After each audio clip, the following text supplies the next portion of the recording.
Sahabat Ebib semua, untuk mengatasi atau meminimalisir terjadinya gejala asam-asaman atau mengurangi efek daripada tanah yang asam, sebetulnya sangat sederhana sahabat Ebib. Ada solusi yang bisa kita lakukan di awal-awal pengolahan lahan.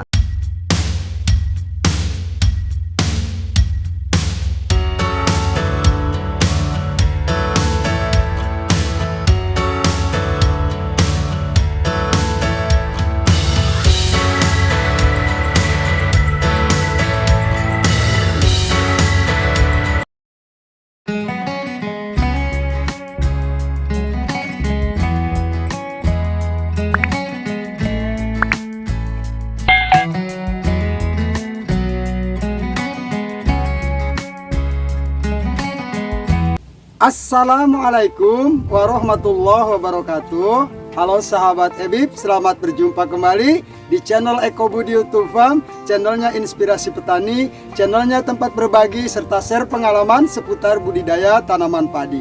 Bagaimana kabar sahabat Ebib semua? Mudah-mudahan sahabat Ebib di sana senantiasa berada dalam kekuatan serta kesehatan, diberikan rezeki yang barokah dan melimpah oleh Allah Subhanahu wa taala. Amin ya robbal alamin. Sahabat Ebib semua, sudah beberapa hari ini saya tidak mengupload atau men-share video tentang pertanian, khususnya pertanian padi sahabat Ebib ya, karena beragam kesibukan saya ya, tugas saya yang belum selesai di tempat tugas saya. Dan pada hari ini kebetulan saya akan memberikan sebuah informasi kepada sahabat petani semua ya, sebuah perlakuan yang akan saya lakukan kepada tanaman atau lahan saya ini sahabat Ebib, yang saat ini insya Allah sebentar lagi akan memasuki musim tanam yang berikutnya sahabat Ebib. Baik sahabat Ebib, perlakuan apa yang akan saya berikan? Silakan sahabat Ebib simak baik-baik video ini. Jangan di skip ya, sehingga sahabat Ebib bisa memahami apa yang saya sampaikan dan semoga bisa membantu dan menjadi referensi bagi sahabat petani semua dalam mengelola lahan pertaniannya. Baik sahabat Ebib, kita lanjutkan videonya.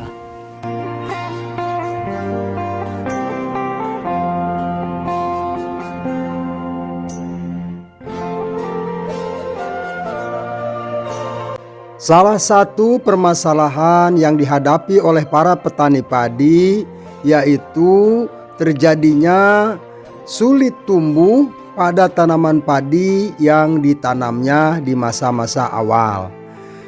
Kejadian seperti ini banyak menimpa para petani. Tentu saja hal ini menjadi faktor yang menyebabkan para petani menjadi gelisah. Tanpa mengetahui alasannya kenapa padi yang ditanamnya sulit tumbuh, ternyata ini sangat sederhana sahabat Ebib semua. Faktor yang menyebabkan tanaman padi yang kita tanam sulit tumbuh atau terjadi kerdil pada tanaman padi, yaitu karena pH tanah atau pH lahan ini rendah, sehingga tanah menjadi asam. Setelah kita tanami padi, terjadilah yang namanya asem-aseman, sehingga tanaman padi sulit untuk tumbuh. Sahabat Ebib semua, untuk mengatasi atau meminimalisir terjadinya gejala asam-asaman atau mengurangi efek daripada tanah yang asam, sebetulnya sangat sederhana sahabat Ebib. Ada solusi yang bisa kita lakukan di awal-awal pengolahan lahan. Seperti sahabat Ebib lihat pada video ini, tanaman padi yang selesai kita panen ini, tunggul-tunggul jerami ini masih bisa menghasilkan tanaman padi yang tumbuh. Nah, sehingga tanaman padi yang bisa tumbuh dari tunggul-tunggul jerami ini tentu saja setelah kita melakukan pengolahan lahan awal, baik itu melalui pembajakan atau melalui cara dicangkul, tanaman-tanaman padi yang tumbuh dari tunggul-tunggul rumpun padi ini sulit untuk hancur, sulit untuk terjadinya yang namanya komposisasi di dalam tanah. Karena apa? Daun-daunnya, batang-batangnya masih hidup. Begitu pula dengan gulma-gulma ini sahabat Ebib, sisa-sisa gulma yang ada di lahan. Ketika setelah dibajak atau dicangkul dan terbenam di dalam lumpur, ini akan sulit untuk hancur dan terkomposisasi untuk dijadikan unsur hara di dalam tanah. Langkah dasar yang sederhana dan mudah kita lakukan sahabat Ebib, yaitu dengan mematikan baik itu tanaman padi yang tumbuh dari tunggul-tunggul jerami maupun sisa-sisa gulma seperti ini sahabat Ebib, kita matikan dulu agar setelah nanti dibajak atau dicangkul dan terbenam di dalam lahan akan mudah proses hancurnya, akan mudah proses komposisasinya, sehingga proses dekomposisasi dapat berjalan dengan sempurna. Sisa-sisa jerami dan tunggul jerami atau gulma-gulma ini apabila proses komposisasinya sempurna tentu akan menjadi pupuk atau unsur hara yang bisa meningkatkan kesuburan lahan kita sahabat Ebib. Untuk mematikan sisa-sisa jerami serta tumbuhan padi yang masih hidup, juga sisa-sisa gulma, kita bisa menyepraikan herbisida purna tumbuh yang bersifat kontak, sehingga cara kerjanya akan lebih cepat untuk mematikan sisa gulma maupun tanaman padi yang masih hidup dari tunggul-tunggul jerami ini sahabat Ebib. Sekali lagi, herbisida bisa kita gunakan herbisida yang bersifat kontak atau herbisida pembakar agar proses kematiannya lebih cepat sahabat Ebib semua.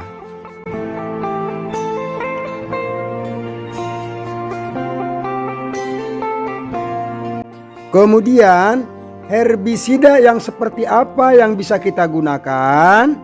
Sebelum kita lanjutkan videonya sahabat Ebib, tak lupa saya memohon bantuan kepada sahabat Ebib semua yang baru menemukan channel Eko Budi YouTube Farm ini. Mohon dibantu agar channel ini tetap eksis dan terus berkembang. Silakan yang belum menekan tombol subscribe-nya, ditekan dulu tombol subscribe-nya. Bagi yang sudah, saya ucapkan banyak-banyak terima kasih. Semoga amal akang teteh dilipat gandakan pahalanya oleh Allah Subhanahu wa Ta'ala. Tekan pula tombol like-nya apabila sahabat petani semua menyukai video ini. Bagikan video ini kepada para petani yang lain, sehingga apa yang saya sampaikan tidak hanya sampai kepada para petani semua, tapi juga bermanfaat bagi orang lain sahabat Ebib. Baik sahabat Ebib, kita lanjutkan videonya. Herbisida yang akan saya gunakan kali ini adalah herbisida dengan merek dagang Gramoxone 276 SL. Gramoxone 276 SL ini adalah sebuah herbisida yang bersifat kontak atau herbisida pembakar yang dapat dengan cepat membunuh daripada gulma serta sisa-sisa jerami atau tanaman padi yang tumbuh dari setiap tunggul-tunggul padi sahabat Ebib. Gramoxone 276 SL ini berbahan aktif paraquat diklorida 276 gram pada setiap liternya. Jadi herbisida ini merupakan herbisida purna tumbuh sahabat Ebib yang dalamnya atau cairannya berwarna hijau tua ya. Itu adalah sedikit deskripsi daripada herbisida Gramoxone ini sahabat Ebib. Saya hanya memberikan informasi kepada sahabat Ebib semua. Saya tidak promosi ya. Ini hanya berbagi pengalaman saja dan ini alhamdulillah berhasil. Kemudian berapakah dosis yang dapat kita gunakan? Silakan sahabat Ebib simak videonya sampai selesai. Berapa dosis yang akan saya gunakan? Dosis herbisida Gramoxone ini sahabat Ebib sebetulnya kita bisa menggunakan 90 ml per tangki. Nah karena ini saya tidak akan memberikan full 90 ml per tangki. Saya hanya menggunakan 50 ml saja per tangki. Ini kenapa saya kurangi dosisnya? Karena dengan menggunakan 50 ml per tangki, saya sudah membuktikan berkali-kali ini juga bisa berfungsi dengan ampuh ya. Sisa-sisa gulma atau gulma-gulma dan tumbuhan padi yang masih hidup cepat mati walaupun dengan dosis yang sangat rendah. Apabila sahabat EBIB ingin hasilnya lebih maksimal, sahabat EBIB bisa menggunakan takaran 90 ml per tangkinya ya. Itu silakan. Kenapa saya menggunakan 50 ml? Karena sudah terbukti walaupun dengan dosis yang rendah tadi sahabat EBIB ya, mampu membunuh gulma-gulma dan tanaman padi yang masih tumbuh dari setiap tunggul jeraminya sahabat EBIB. Baik sahabat EBIB, kita lihat nanti seperti apa proses penyepraian yang saya lakukan.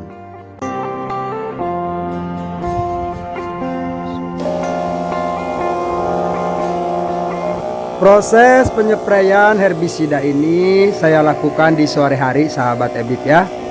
Selain untuk menyeprai sisa-sisa gulma di lahan, juga untuk menyeprai tunggul-tunggul jerami atau padi-padi yang masih bisa tumbuh dari setiap tunggul jerami.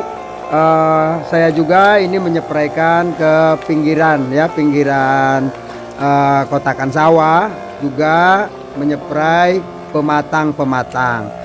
Nah, herbisida ini tidak bisa atau tidak membuat tanah pematang atau pematang yang ada di lahan kita ini gembur sahabat EBIB atau hancur gitu ya.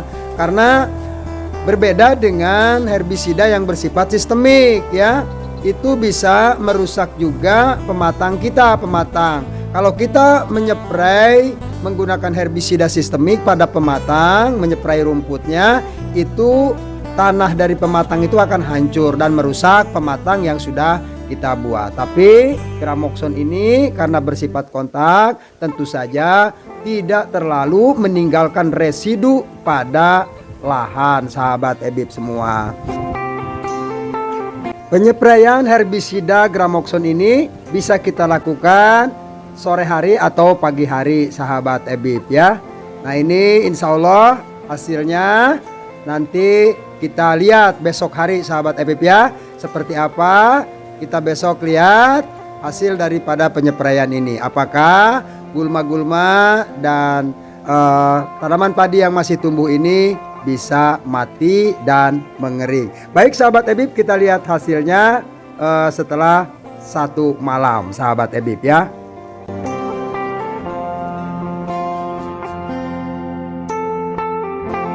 Baik sahabat EBIB semua, ini hasilnya ya, keesokan harinya setelah kemarin sore kita spray ya dengan menggunakan herbisida Gramoxone. Ini hasilnya, tanaman padi yang tumbuh dari setiap tunggul ini sudah mulai mati ya. Nah, apalagi itu yang rumput-rumput yang ada di pematang ya, yang ada di pinggiran-pinggiran lahan yang bersebelahan dengan kebun tetangga itu mati ya, mati sudah mengering sahabat EBIB ya. Sahabat EBIB bisa saksikan sendiri dengan menggunakan dosis yang rendah saja sudah seperti ini hasilnya. Tanaman padi yang masih hidup pada tunggul, juga gulma baik yang ada di lahan maupun di pematang, sahabat EBIB bisa lihat hasilnya. Inilah hasilnya ya, benar-benar mati dan mengering dengan dosis yang sangat rendah sahabat EBIB. Saya ingatkan kepada sahabat EBIB semua, tangki sprayer yang sudah kita gunakan untuk menyeprai herbisida ini sebaiknya dicuci dengan bersih ya. Apabila kita nanti gunakan untuk menyeprai pestisida baik itu insek maupun fungi, juga menyeprai pupuk daun, tidak terjadi kontaminasi daripada herbisida ini yang bisa merusak tanaman padi yang kita spraykan sahabat EBIB semua. Baik sahabat EBIB semua, inilah hasilnya. Oke, itulah informasi yang bisa saya sampaikan kepada sahabat petani semua dalam mengolah lahan pertaniannya. Mudah-mudahan saya berharap apa yang saya sampaikan ini bisa membantu sahabat petani semua dalam proses awal penggarapan lahan yang akan kita tanami tanaman padi yang akan datang sahabat EBIB. Baik sahabat EBIB, mungkin hanya ini yang bisa saya sampaikan. Mohon maklum apabila ada salah-salah perkataan dan salah-salah pernyataan ya. Kurang dan lebihnya saya mohon maaf. Saya akhiri, akhiru kalam, billahi taufiq wal hidayah. Assalamualaikum warahmatullahi wabarakatuh.